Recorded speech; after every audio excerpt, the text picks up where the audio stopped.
Hello. Good morning mga kagulong. Musta na kayo? Isang buwan din tayong di nakapag-upload ng content dito sa YouTube. Yung huli nating vlog ay yung tungkol sa ating Freedom Ride. Medyo maingay dahil nakabukas yung aking visor. Nagpapag naghahamog.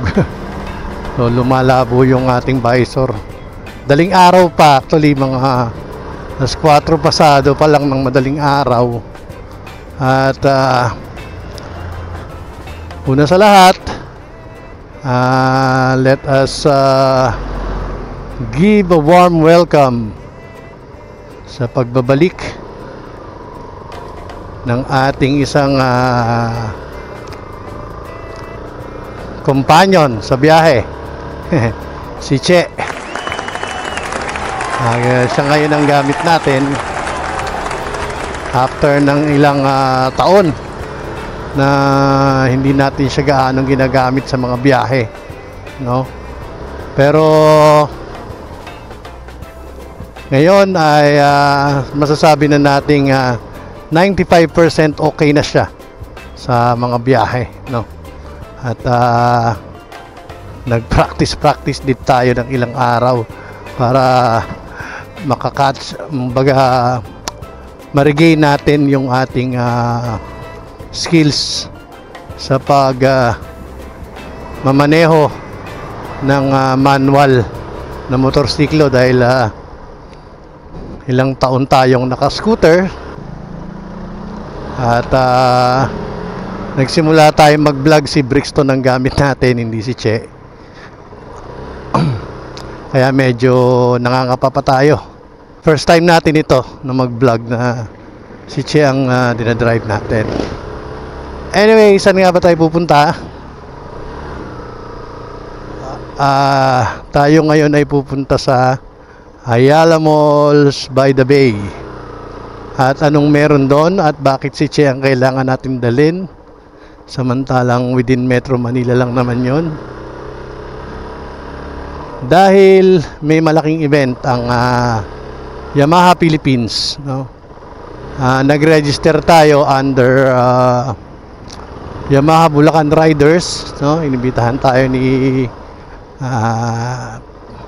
kapatid na Robert Perillo na tagapangulo ng Kagulong. At the same time, siya rin ang founding president ng Yamaha Bulacan Riders na opisyal na kasapi ng Yamaha Club dito sa Pilipinas. Ano ba itong event na ito? Isa itong attempt to create a record via Guinness Book of Records, isang world record na pwede nating ipagmalaki bilang mga Pilipino na users ng Yamaha, no? Ano ba itong mga record na gustong i-gain ng Yamaha Philippines? Una, biggest parade of Yamaha motorcycles. So expect natin na libo-libo na Yamaha users ang darating doon sa Ayala Malls by the Bay, na kung saan doon sinet up yung staging area nung pag-gain ng Guinness Book of Record. Yun yung una, largest parade o biggest parade ng mga Yamaha motorcycles. So ikalawa ay yung most engines started. Yun, pag sinabing most engines started, pinakamaraming makina ng motorsiklo na sabay-sabay ini-start, no? Tapos most motorcycle horns sounded, no? Synchronized po ito, sabay-sabay, no? simultaneously pala. So that's the record. Yun yung tatlong basic pinakamahalagang record na gustong i-gain, world record na gustong i-gain ng Yamaha Philippines. Gustong patunayan ng Yamaha Philippines na ang Pilipinas ang may pinakamaraming motorcycle, Yamaha motorcycle users, which is somewhat true naman, no? Nagkukumpit sila ni Honda pagdating sa ganyan dito sa Pilipinas. So ayun po ang gustong ewan ko kung may previous records na ibibit si Yamaha sa ibang bansa, pero alamin natin yan mamaya, ano?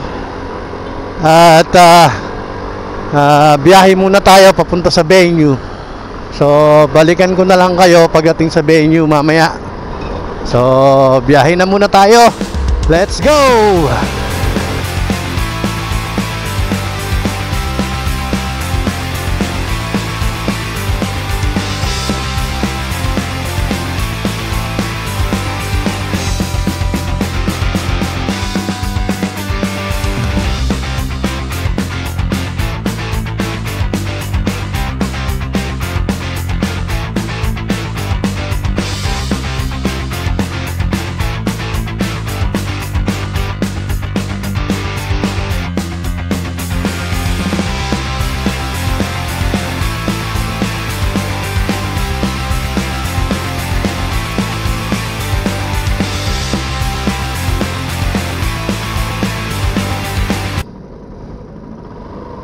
And we're back.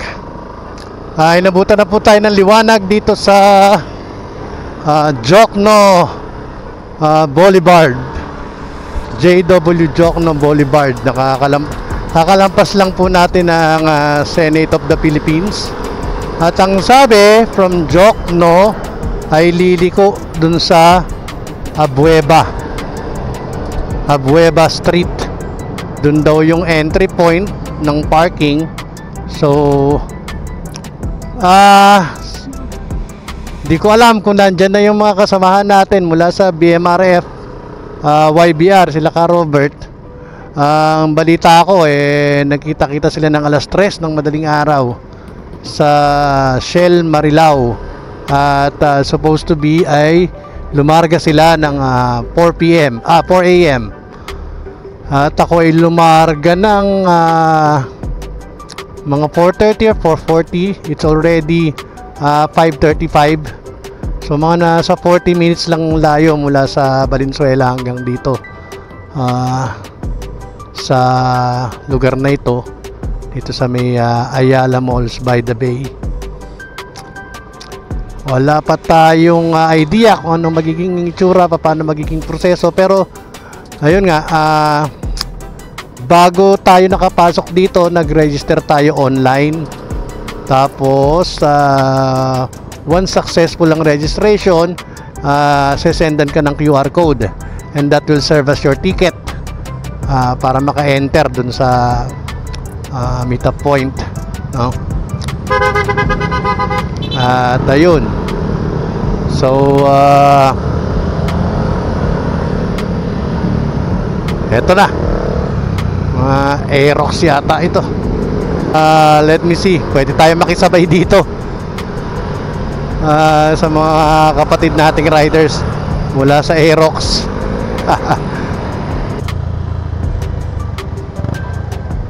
So ayun, pasensya na po kayo at hindi tayo nakakapag-vlog madalas ngayon.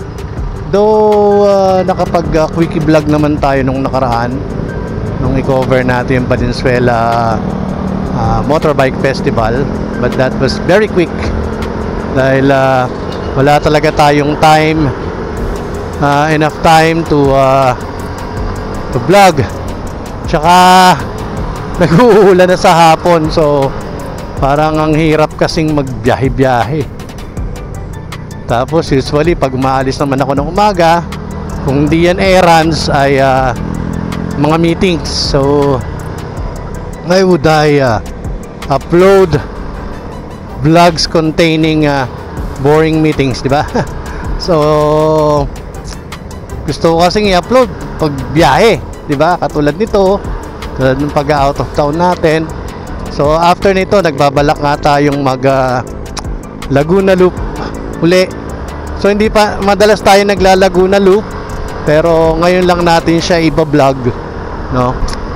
Baka si Brixton ang companion natin.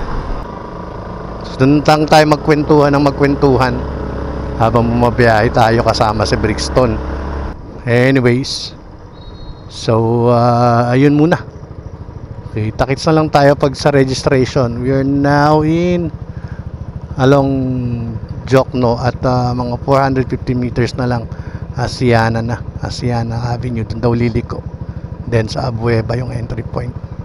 Alright, so see you later mga kapatid.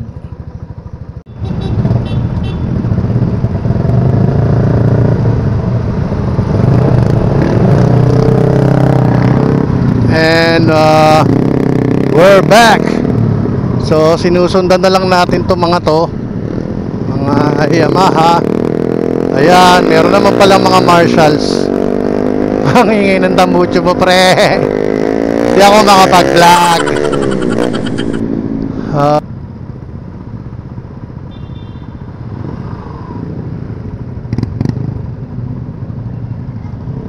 Nakita na, nasilip na natin yung venue dito along Asiana Avenue. Napakalawak ng event, nung event place, no. Talagang kakayaning makapag-accommodate ng about 1,000 or 3,000 mahigit na motorcycles. And we wish Yamaha Philippines its success in gaining the world record. At suporta tayo dyan, basta usapang Pinoy. Kahit hapon pa yung motor.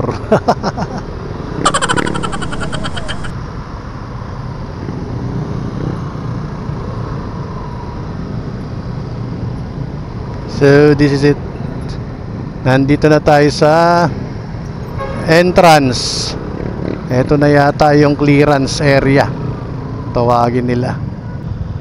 Patayin ko na si Google Map kasi sayang yung baterya natin.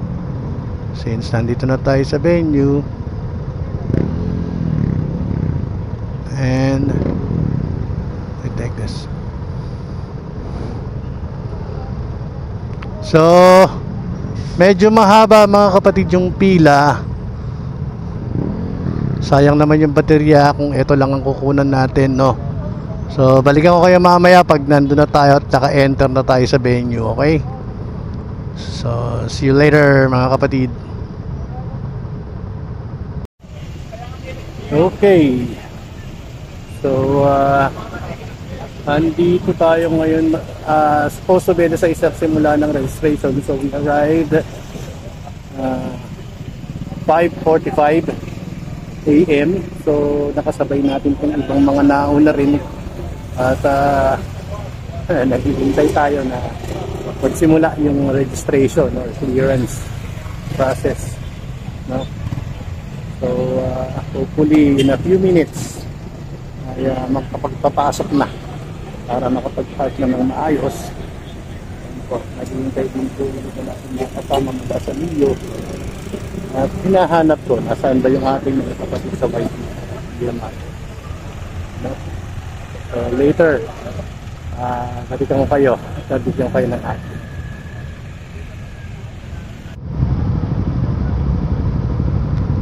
Ayan mga kapatid, nagsimula ng magpapasok ang Yamaha doon sa event center kung saan ipapark yung mga motor at sisimulan at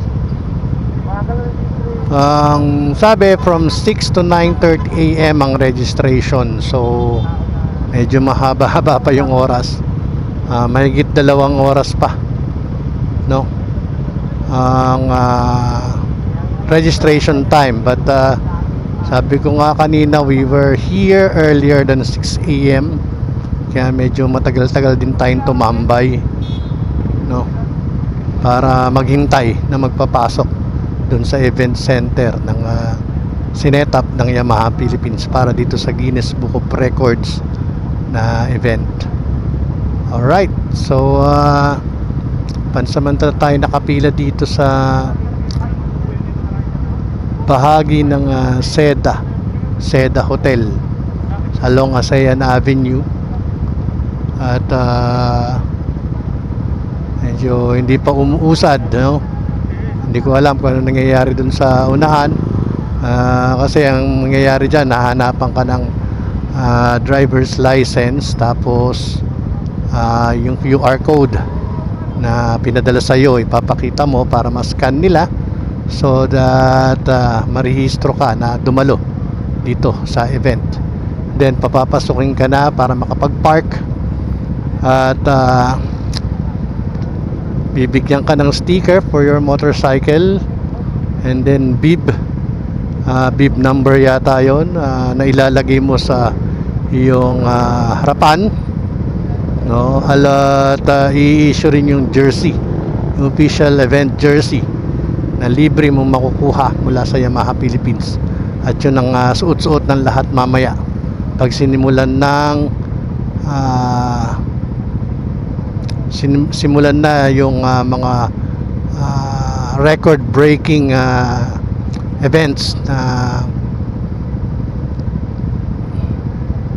mamaya after 9:30. So hopefully magtatagal ito ng hanggang siguro mga tanghali o pagkapananghali, I don't know.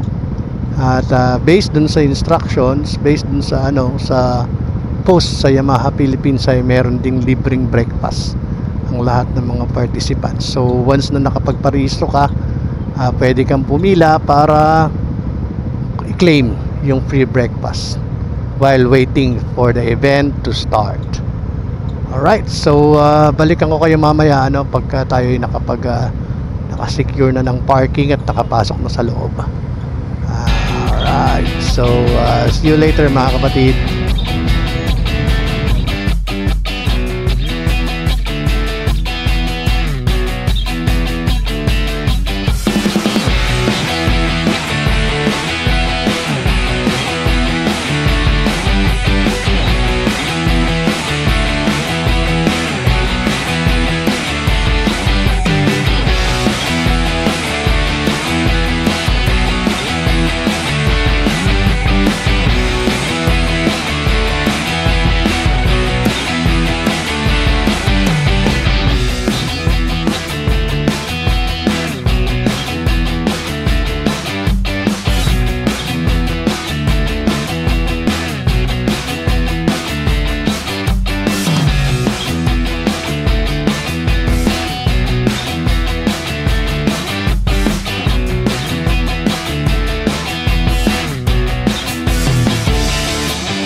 We going down.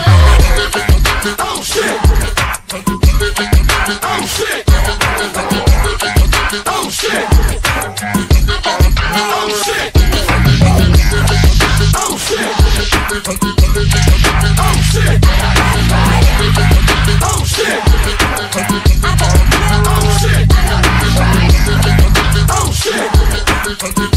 Oh shit.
I'm back, mga kapatid, at ayun, natapos na nga yung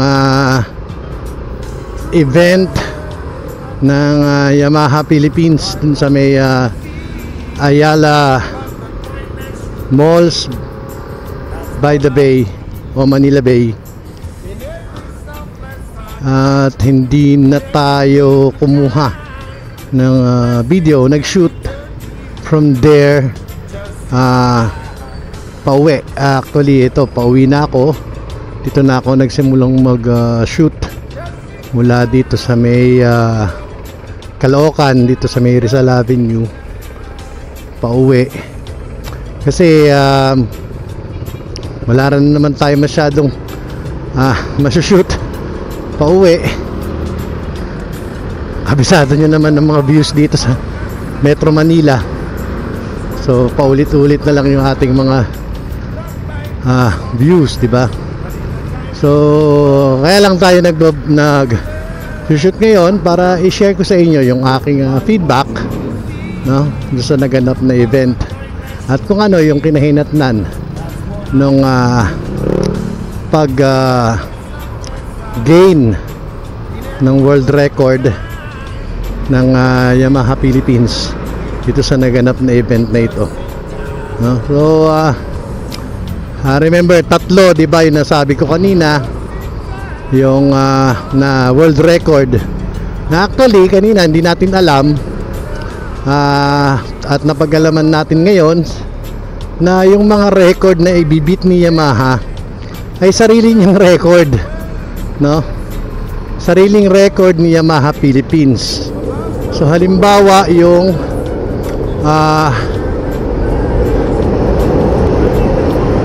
dali lang, merong trend, maingay. So nakita nyo na, nandito ako sa Rizal Avenue, di ba? Anyways, balik tayo sa topic. Yung ibibit na record ni Yamaha Philippines ay sarili niyang record, no? So yung unang record ay yung pinakamaraming Yamaha motorcycles na nagparada o nagmotorcade. So previous record na ni Yamaha Philippines noong 2014 ang pagkakaroon ng pinakamaraming Yamaha motorcycles na nagmotorcade o nagparada. At yung dalawa pang records ay way back 2017 nag-set ng records si Yamaha Philippines ng pinakamaraming Yamaha motorcycles na sabay-sabay na nag-start ng engine at yung sabay-sabay na bumusina, no? So ano nangyari? Yung doon sa parade,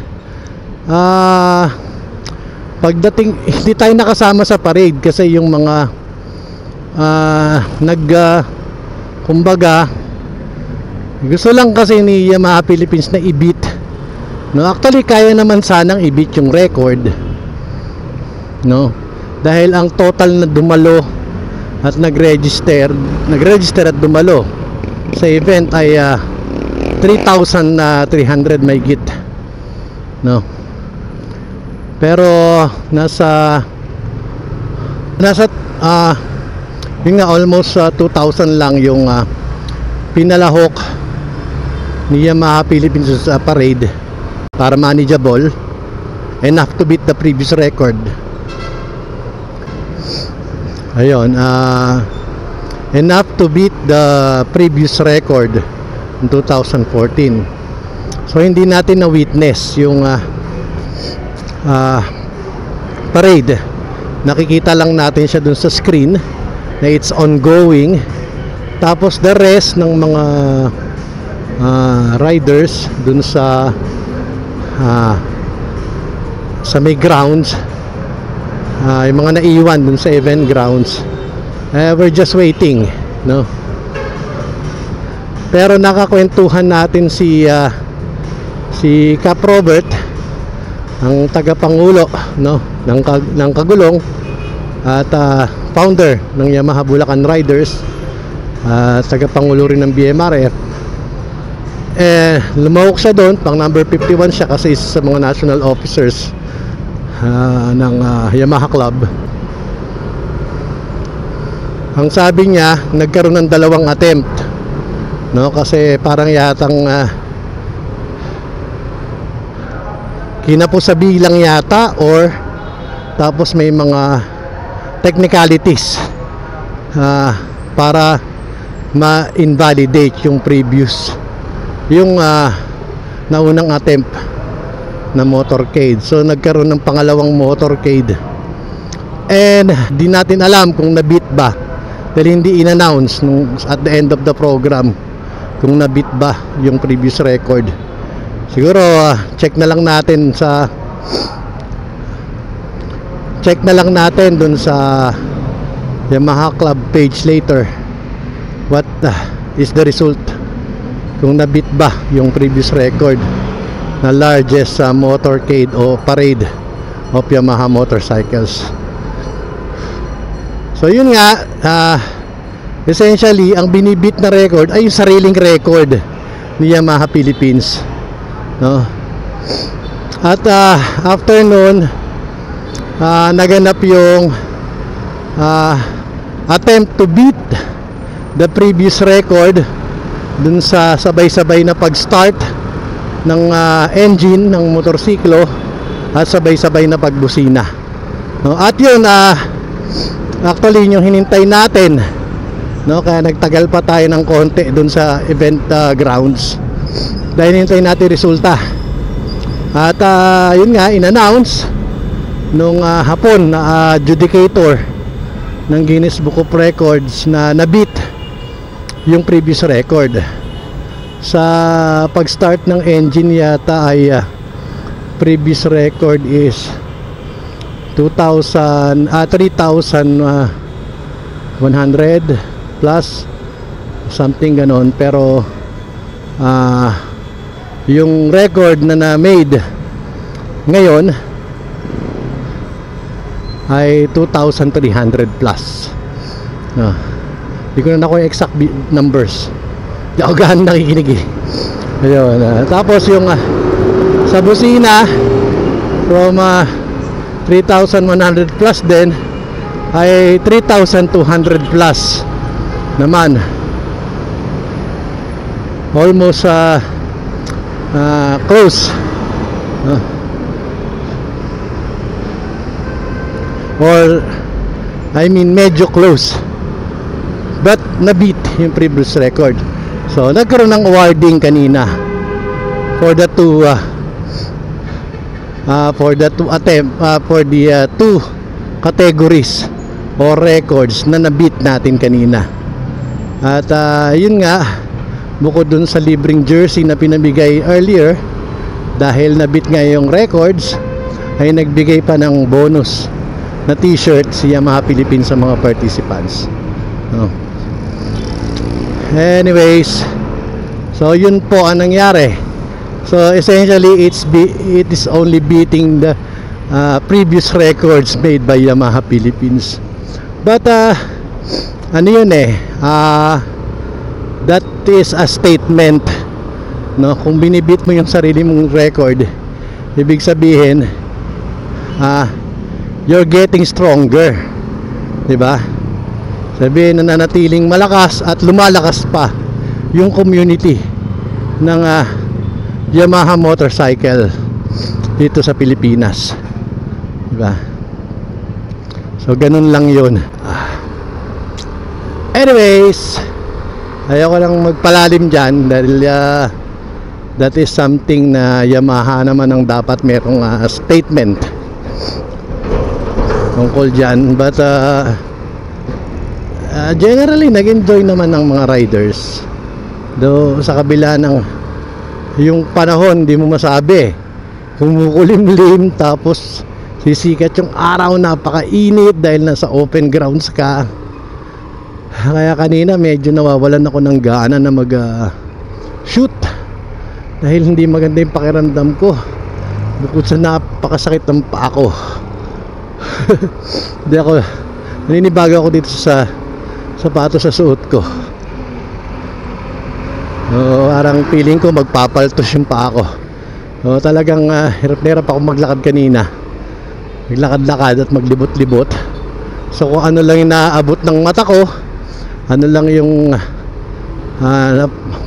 kaya kong i-shoot, yun lang yung na-shoot ko sa video.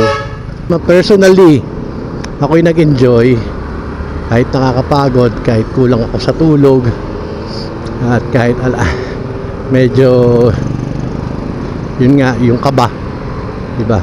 May halong kaba na baka mag-trigger ng aking alam niyo naman yung condition ko, diba? But generally it's okay at nag-enjoy ako.